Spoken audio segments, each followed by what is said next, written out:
안녕하십니까? 라디오로 떠나는 역사여행, 그날 그 시대로의 김정우입니다.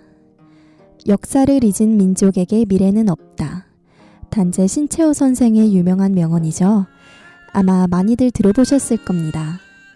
학문적인 의미를 떠나서 과거를 성찰하고 보다 더 나은 미래를 만들어가기 위해 역사 관련 지식은 필수적입니다.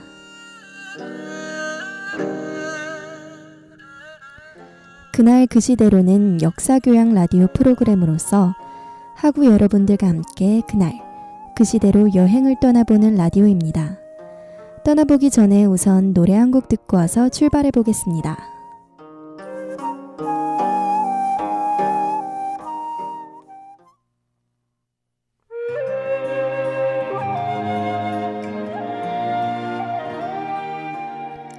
오늘은 1894년 조선에 도착해 보았습니다.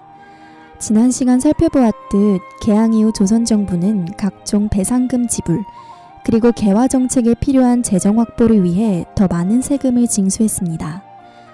또한 일본의 경제적 침투로 인해 경제적, 사회적인 상황이 매우 나빴다고 합니다. 그러니 당연히 농민층의 불만이 매우 클 수밖에 없었겠죠. 따라서 인간평등과 사회개혁을 주장했던 동학이라는 종교가 농민들에게 큰 환영을 받습니다. 그래서 삼남지방을 중심으로 이 동학이 확산되기 시작하죠. 그런데 1864년 교조 최재우가 사형당하는 일이 발생하게 되는데요. 이에 교조의 신원을 밝히고 억울한 누명을 풀어달라는 일명 교조 신원운동을 벌이게 됩니다. 또한 동학에 대한 박해를 중지해달라고 요구하죠. 이 신원운동은 중요한 의미를 가지는데요. 단순히 종교적인 의미를 떠나서 강한 정치성을 띠게 됩니다. 또한 후에 밀란과 결합하여 사회개혁과 외세배척을 주장하는 농민운동으로 발전하게 됩니다. 이렇게 동학은 문제 해결을 개인의 내면적 구제에서 구하려고 하는 종교적인 성격과 국가의 보호, 농민 구제 활동을 철저화하려는 정치운동의 성격을 지니게 됩니다. 이 와중에 올해, 그러니까 1894년 전라도 고부군수 조병갑의 지나친 수탈행위에 지친 농민들의 분노가 폭발하는데요. 그래서 밀란이 발생하게 됩니다. 이에 대한 자세한 이야기는 2016년에 노래 한 곡 듣고 돌아와서 살펴보겠습니다.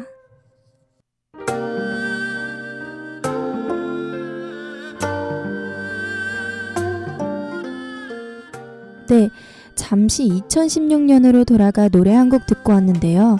다시 1894년으로 돌아가 보겠습니다. 앞서 얘기했듯 탐관오리 조병갑의 수탈에 분노한 농민들이 전봉준을 중심으로 동학교도와 합세하여 밀란을 일으켰는데요. 이 고부농민 봉기를 시작으로 전개된 운동을 바로 동학농민운동이라고 합니다.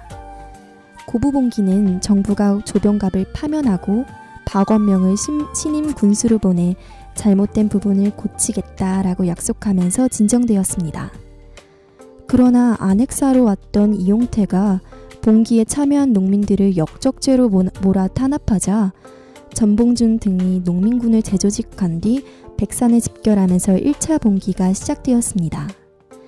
반봉건을 내세운 이들은 황토현 전투에서 첫 승리를 거두었죠. 이들은 이후 황룡촌 전투 등에서 승리한 뒤 전주성까지 함락하기에 이르렀습니다. 이에 정부는 청에 원병을 부탁했고 청나라의 군사 파견은 일본군 개입의 구실로 이용되어 텐진 조약에 따라 6월 9일에는 일본군이 상륙했습니다. 이렇게 조선을 무대로 한 국제 분쟁의 국면에 처하자 정부의 요청으로 농민군은 해산하게 됩니다. 이 과정에서 농민군은 27개조의 패정개혁안을 제시하게 됩니다. 이러한 농민군의 제의는 6월 8일 이후 조정의 논의를 거쳐 받아들여졌고 6월 10일 휴전화약이 성립됨으로써 제1차 농민전쟁은 종결되었습니다. 이때 농민군이 외세의 개입을 막기 위해 정부와 맺은 이 화약을 바로 전주화약이라고 부릅니다. 이후 우리나라를 살펴보자면 일본군의 경복궁 침입을 통한 내정 간섭이 시작되네요. 일본군은 고종을 연금시키고 친일 정권을 수립하게 하였으며 우려했던 청일전쟁을 발발하게 합니다. 이에 조선은 왜적들의 싸움장이 되고 말죠. 이러한 상황에서 농민군은 외세를 몰아내기 위하여 다시 봉기를 일으킵니다. 이를 2차 농민봉기라고 합니다. 이렇게 2차 봉기는 반봉건적인 성격을 지녔던 1차 봉기와는 다르게 반외세적인 성격을 지닌다는 걸 알 수 있죠. 처음에는 승리하여 북상했던 농민군은 그러나 공주 우금치고개에서 일본군과 조선 광군에게 참패하고 맙니다.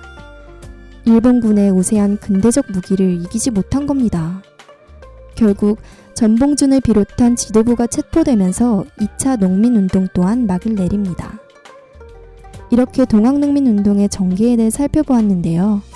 잠시 노래 한 곡 듣고 마저 이야기해 보겠습니다.